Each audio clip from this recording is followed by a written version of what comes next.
Hello ladies and welcome back to Chengi's World. It's Men Talk Monday.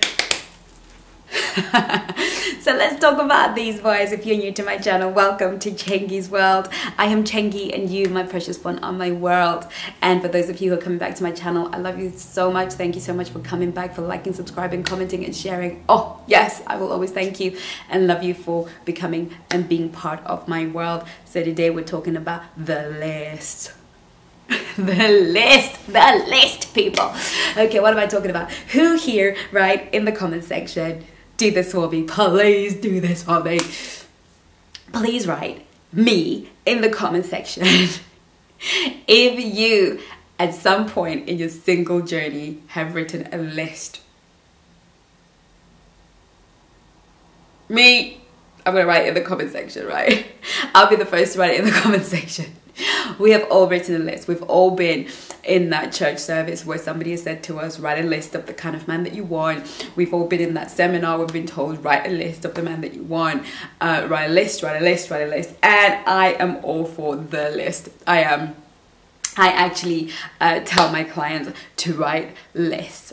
Here's the thing about the list.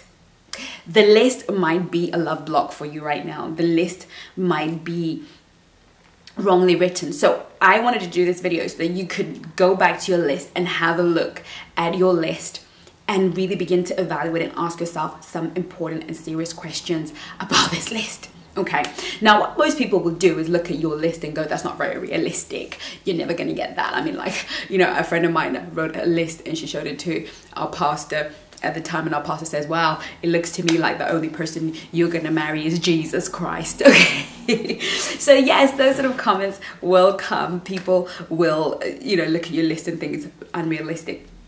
I'm not here to do that. I'm not here to put any limitations on anybody or make somebody realistic, because I don't know what realistic is. What you desire is your heart's desire.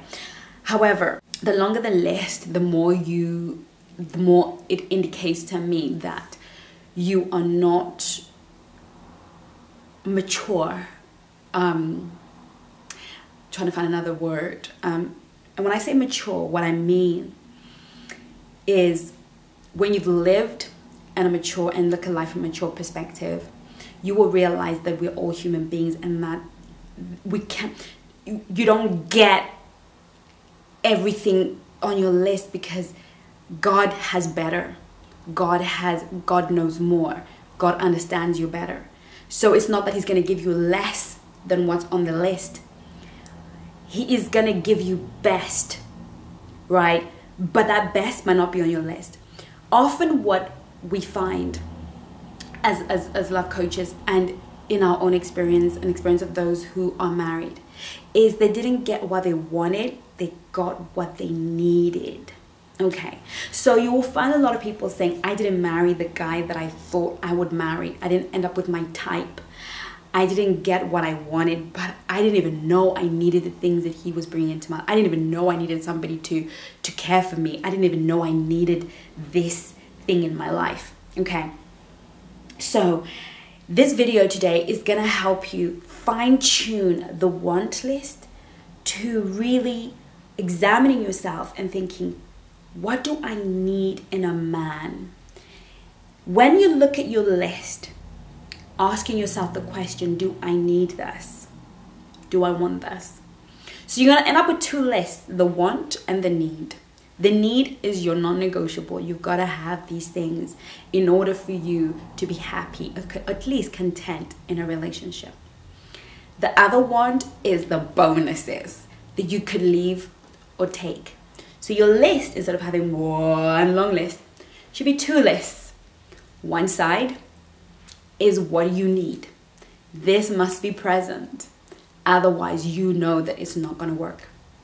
The other one is an I want. Good. Got it? Good. Let's keep going. Okay. So for instance, on your list, he's got to be tall. Okay. Why? Why does he have to be tall? Does he have to be tall because you want to walk in with a tall guy into the party?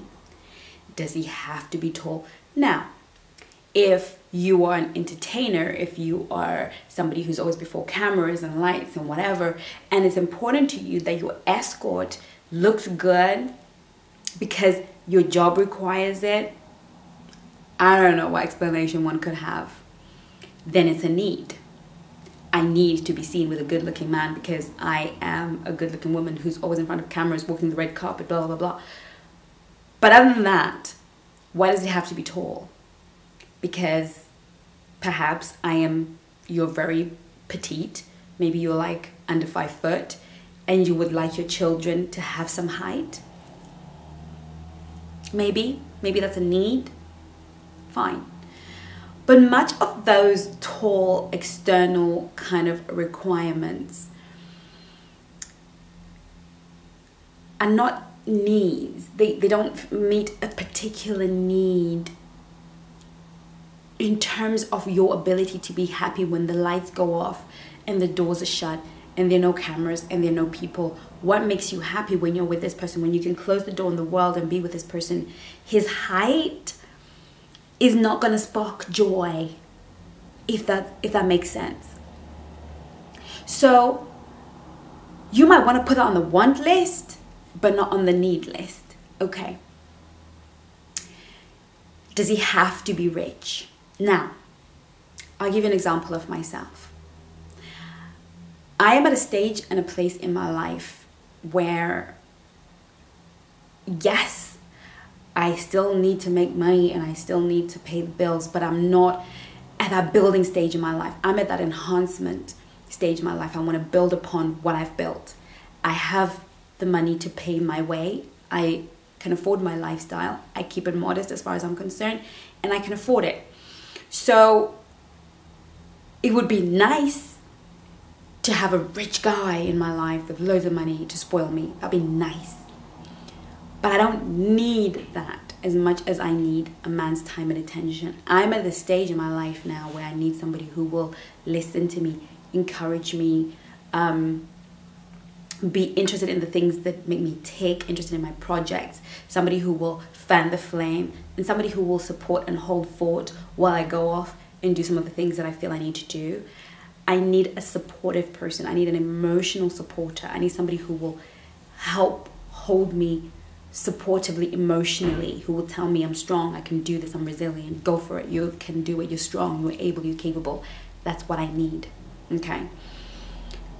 So when it comes to finances, I need less of the rich guy and more of the attentive man. So that need is in there. Okay.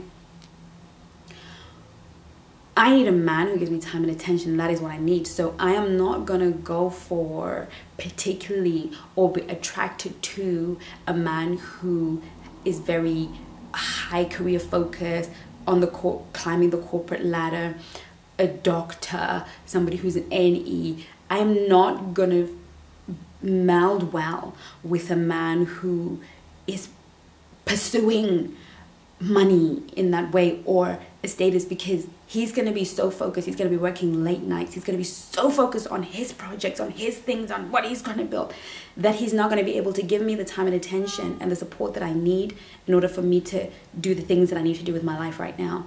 So therefore, I am not necessarily going to be looking for or open to somebody who's that driven, right? I am looking for somebody who has drive, who has purpose, who has destiny in his heart, but can offer me time, can give me time. So I'm looking for somebody who works 9 to 5, and I'm just saying that hypothetically, but you know, somebody who can accommodate me, who has time, and who works to live, not lives to work, right? So I am then open. That is what I am now opening my frequency to, because I know what I need.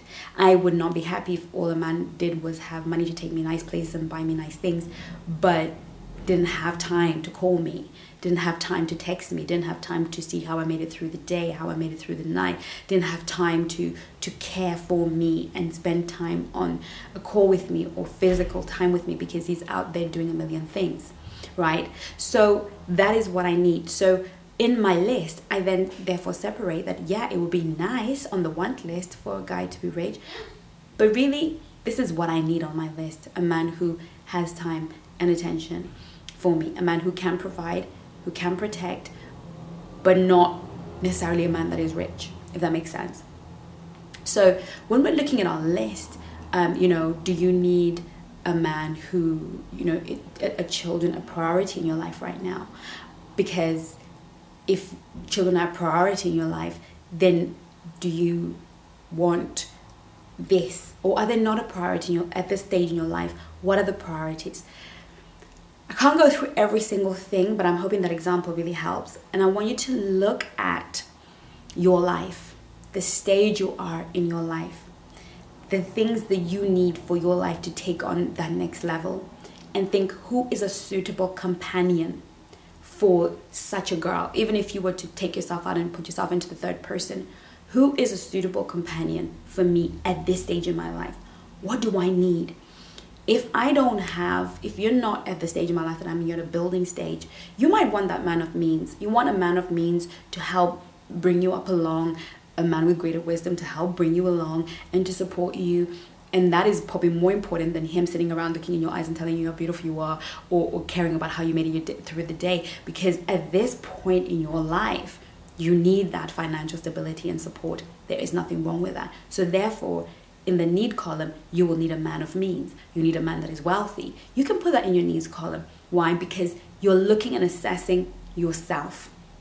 I'm talking about that list, looking at it again with eyes, with those practical eyes, with that self-awareness. I'm encouraging you to be self-aware. What do I need in order for me to be healthy, happy, and whole with another human being in my life?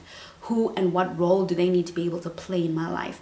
I need somebody who can get on with children, somebody who has time for children, somebody who will play with my children. If you have children, I need somebody who can, this is my situation. So having tall, dark, handsome, lovely, goes to the gym, is all very nice. But a guy that goes to the gym might not have time to be with you and your kids in the park, okay? Because he is finishing work, he's going to the gym, he'll see you later on and whatever. You've got to be specific and fine-tune that list. Fine-tune it so that it is exactly what you need in your life right now. I had a client who didn't want a man with children, not because she hates children, not because she can't stand them, but because anytime she dates men with children, his children are priority. Now, she felt she still needed to date them because she needed to be open to everything. And I was able to say to her, no, you don't. You don't need that guy. You need a guy who hasn't had kids, who will give you that time, because that is your makeup. That is your awareness of yourself. You want a guy who will give you time and attention, because a man with children will always have to put them first. Okay, he will always have to run off to the children and their needs. That will never change. That is just how it is. So why don't you eliminate that and go for, you need a man who hasn't got children, who doesn't have those responsibilities. And she found there was an abundance of those men, right? Because as a single woman, she needed a man who would give her his undivided attention, right? But for somebody with your own children, perhaps, you might want a man with his own kids so that you can have family time, so he can go off and do his kids and you can go off and do your kids. It might be exactly what matters to you, or he's already had children, so he's got that compassion, that understanding of what it is to raise a child. So look at your list again, as beautiful as it is, and I want you to create 2 lists out of it. One list with what you need, because you've become self-aware. Really spend time being self-aware of your life, your emotional programming, the things that you need in a relationship, and then, really starting to go off on that, so that your eyes can begin, and your heart can begin to open up to what is appropriate, okay, for you. So we can start working on compatibility.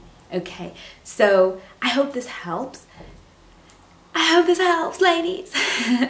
Thank you so much for watching. Take care of you. See you in my next video. Bye-bye now.